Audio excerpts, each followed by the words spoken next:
Advertencia: el siguiente podcast está basado en hechos reales. Algunos de los casos aquí presentados aún están sin resolverse. Todas las opiniones, conjeturas o hipótesis expuestas a lo largo de los episodios no constituyen en ningún caso acusaciones hacia los individuos mencionados. En los casos ya resueltos, este podcast comprende que los mismos se dilucidaron en el Tribunal de Justicia y no en la opinión pública. Hola criminautas, soy Silvia Batista. Gracias por estar aquí. Puedes vernos por GW5 Network y escucharnos a través de todas las plataformas de audio. Y ahora, criminauta, es hora de desenredar el hilo del crimen.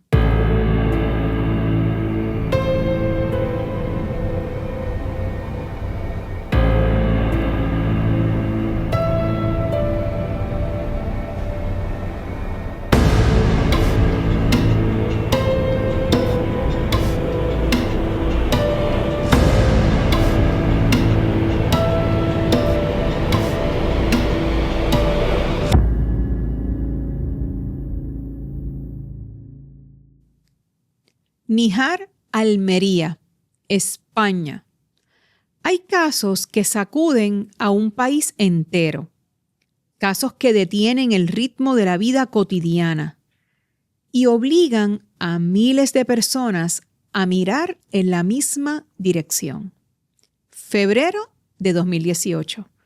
Un pequeño pueblo del sur de España, rodeado de montañas áridas y caminos de tierra, se convierte de pronto en el centro de la atención nacional. Un niño de tan solo 8 años sale de la casa de su abuela para caminar unos pocos minutos hasta la residencia de unos primos. Un trayecto corto, un camino que había recorrido antes, pero ese día el niño nunca llegó a su destino. El niño se llamaba Gabriel Cruz Ramírez.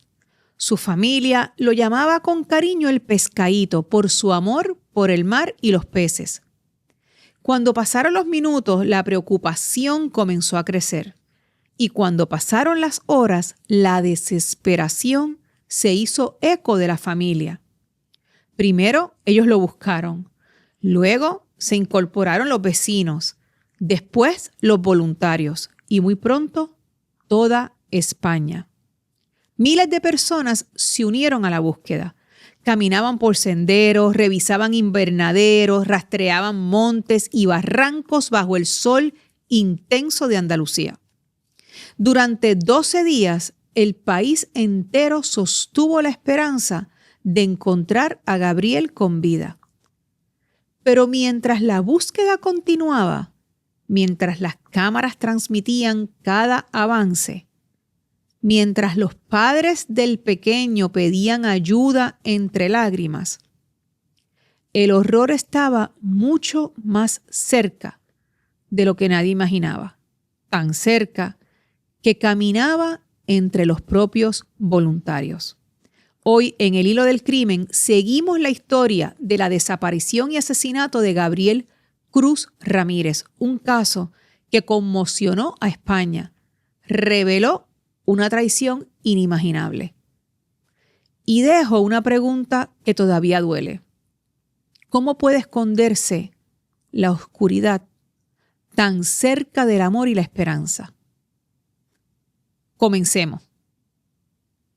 Gabriel salió de casa de su abuela paterna el martes 27 de febrero de 2018 a las 3:30 de la tarde para ir a jugar a la casa de unos primos. Entre ambas residencias hay unos 328 pies de distancia, en los que hay que pasar por un camino de tierra sin asfaltar y atravesar la calle principal del área. Pero el niño desapareció antes de llegar a su destino.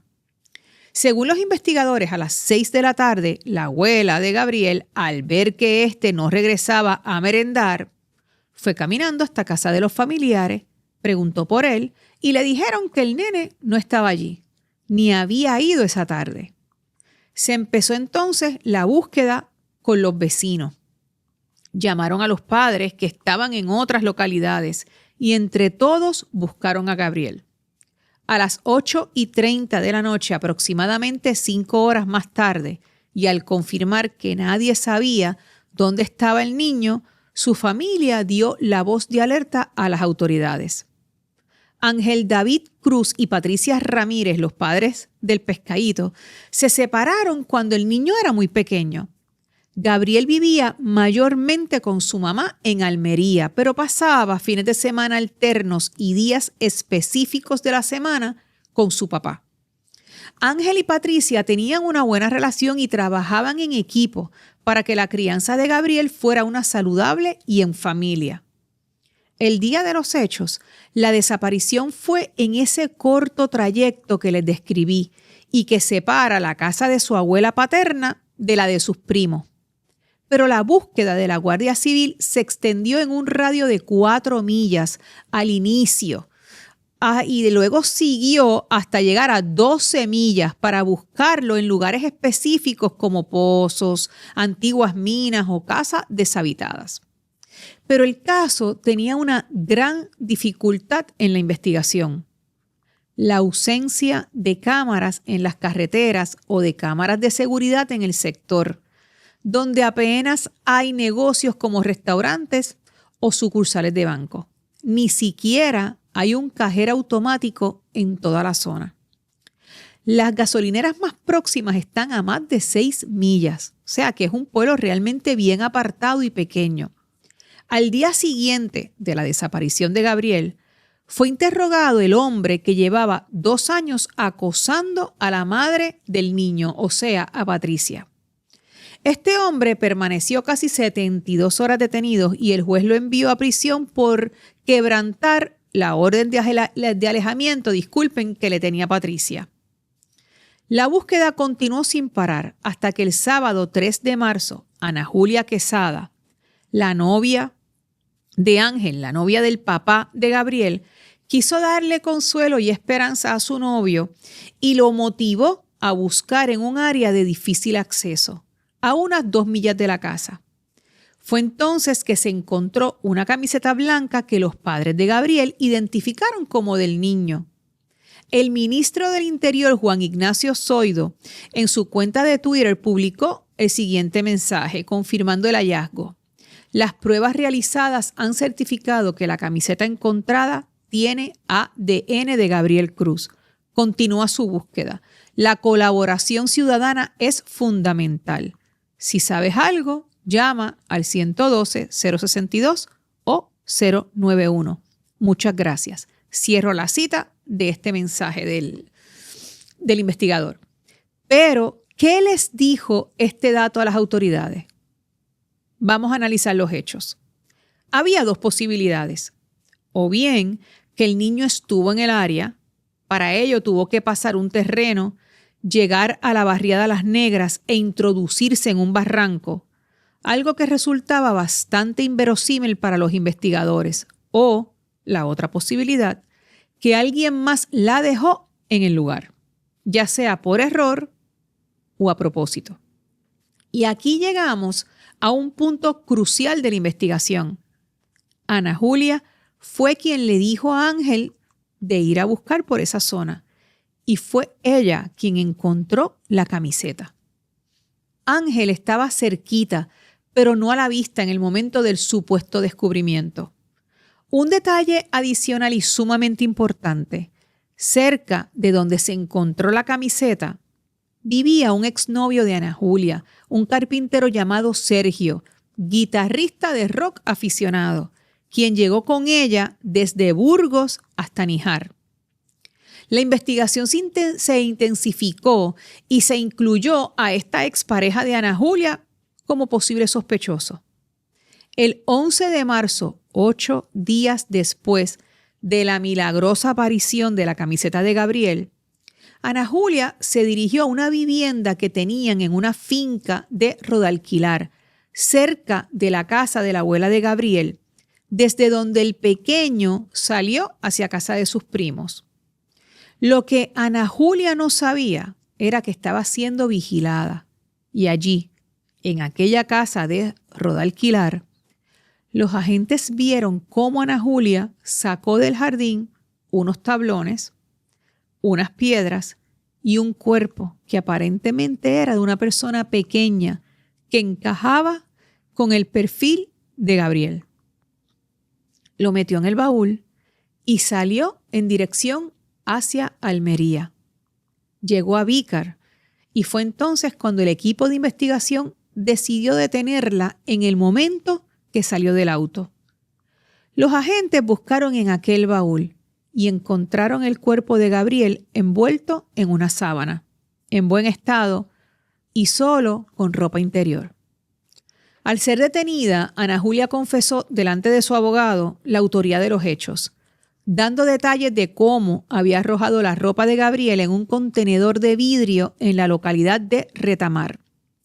Los agentes inspeccionaron el sitio y encontraron la ropita en el mismo, a excepción de la camiseta, que milagrosamente había sido encontrada días antes, cuando Ana Julia le insistió a Ángel que fueran ellos a buscar al niño para que no perdiera las esperanzas. Un detalle importante del día en que apareció la camiseta fue que la misma no estaba casi mojada, a pesar de que ese día llovía, lo que aumentó las sospechas de los agentes investigadores, quienes pensaban que Ana Julia la había llevado consigo y en un momento en el cual Ángel se alejó, ella entonces dejó caer la camiseta para luego asegurar que la había encontrado. En el baúl del carro color gris, los agentes habían encontraron el cadáver del niño que posteriormente fue conducido al Instituto de Medicina Legal de Almería. Pero ¿quién era Ana Julia Quesada? Natural de La Vega, en República Dominicana, Ana Julia nació en un hogar humilde el 25 de marzo de 1974. Era una entre 10 hermanos. Buscando un futuro mejor que el que le esperaba en su país y siguiendo el consejo de una tía, en 1991 y con 17 años logró sacar un pasaje y aterrizar en España. En su país había dejado una bebé llamada Ridelka Josefina Gil Quesada. La había parido o había dado a luz poco tiempo antes. El primer sitio donde vivió fue la ciudad de Burgos. Su escasa educación fue un enorme obstáculo a la hora de encontrar trabajo. Terminó ejerciendo la prostitución. Primero en un prostíbulo llamado El Picolo y más tarde en un club llamado Las Malvinas. Allí, en Las Malvinas, conoció a un camionero que todos dicen que era un hombre sensible llamado Miguel Ángel, quien era un cliente frecuente y se conmovió con la historia que Ana Julia le contó. No tardó en enamorarse de esa mujer de color, llena de energía y con un físico deslumbrante, y se propuso cambiarle el destino de desolación y miseria. Ana Julia y Miguel tuvieron una hija juntos, a quien llamaron Judith. Y Miguel, al estar enamorado por completo de Ana Julia, le propuso mandar a buscar a Ridelka y así formar una familia de 4. La mañana del 10 de marzo de 1996, Miguel fue a verificar a las niñas al cuarto. Ahí fue que se dio cuenta que Ridelka, de 4 años, no estaba. La ventana de doble hoja, estas que abren hacia afuera, estaba abierta y el cuerpecito de la niña yacía inerte en el suelo. Las autoridades no pudieron entrevistar a Ana Julia porque estaba en un estado de shock e histeria. Luego de la muerte de Gabriel, las autoridades solicitaron copia del expediente de la muerte de Ridelka y, para sorpresa de las autoridades, una nota saltaba a gritos. Ana Julia se había recuperado rápidamente de la muerte de Ridelka. Ante estos datos, se solicitó reabrir la investigación.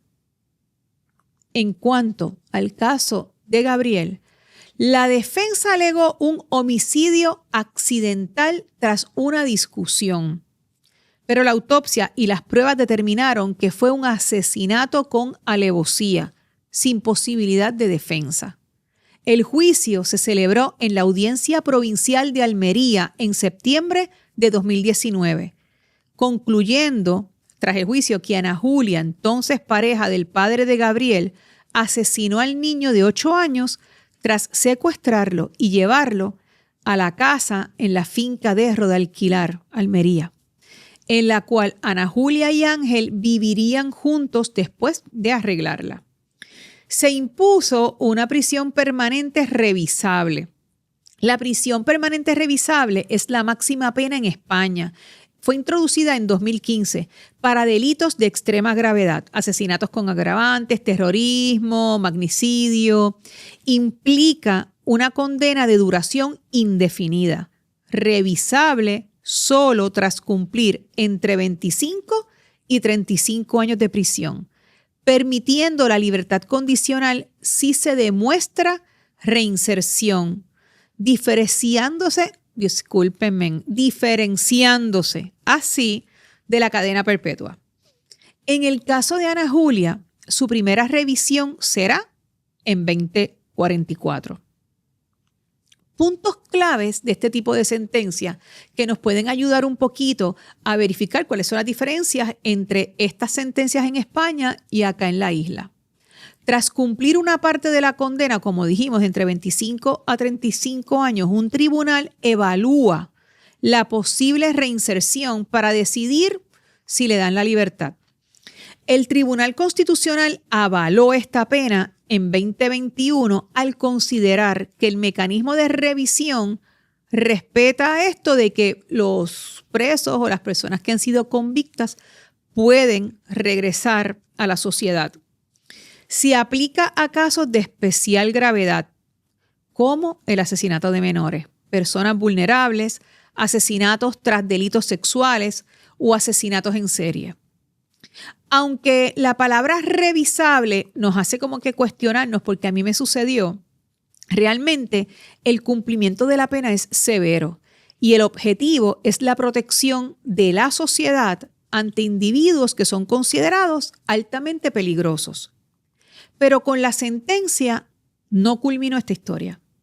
Tras varios años en la cárcel, Ana Julia intentó publicar un libro y un documental en el que supuestamente narraría otra versión de los hechos. Tras la oposición de Patricia, la mamá de Gabriel, no se concretó el acuerdo de Ana Julia para que el libro y el documental vieran la luz del día.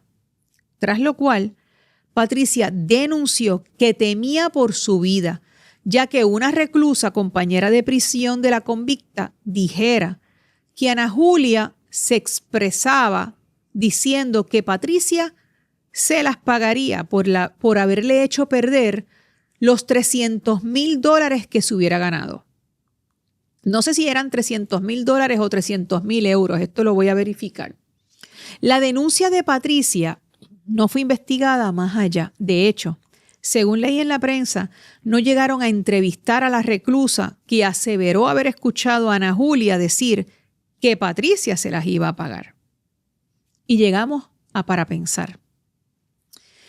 En algún momento de este caso se dijo que todo ocurrió en medio de una discusión entre Ana Julia y Gabriel. Pero detenernos ahí obliga a hacernos una pregunta bien incómoda. ¿Desde cuándo un niño de 8 años puede tener una discusión con un adulto que termine en muerte? Las palabras importan y también las narrativas que construimos para explicar la violencia. Porque cuando decimos que hubo una discusión, casi parece que colocamos a ambos en el mismo nivel, como si existiera una confrontación entre iguales, y no era así. Gabriel era un niño pequeño, vulnerable, dependiente de los adultos que debían protegerlo. No hay discusión posible cuando existe una diferencia tan grande de poder, de edad, de fuerza y de responsabilidad. Cuando sugerimos que un niño pudo haber provocado una discusión, no solo revictimizamos a la víctima, también construimos relatos que confunden la verdad y erosionan nuestra responsabilidad colectiva de proteger a los más vulnerables. Para pensar. Gracias a cada uno de ustedes, criminautas, Les doy las gracias. Los últimos 2 episodios que tuvimos han tenido muchos views. Aquí en GW5 les agradecemos. Yo les agradezco todos los comentarios, todos los likes. Les agradezco que los vean. Les agradezco como siempre que nos den recomendaciones de casos. Recuerden que yo no los estoy ignorando. Yo se los prometo que yo los anoto. Y siempre les explico que hay unos que me toman más tiempo que otros porque yo verifico el caso y tengo que mirar primero qué tipo de recursos tengo para investigarlo. Hay unos que requieren pues un poquito más de tiempo, hay otros que la información está más accesible y esos son los que entonces voy cogiendo. Este episodio nos fuimos a España y yo les había dicho que vamos a ir cogiendo de vez en cuando unos casos de otras partes fuera de Puerto Rico, además de también de Estados Unidos, fuera de Estados Unidos y de Puerto Rico, porque nos ayuda a ver cómo se manejan estos casos fuera de la isla, qué sentencias dan, si hubo recursos sociales, hubo leyes que quizás implementaron para entonces ver si hay un cambio. Siempre tenemos que mirar fuera de la isla, no solamente dentro.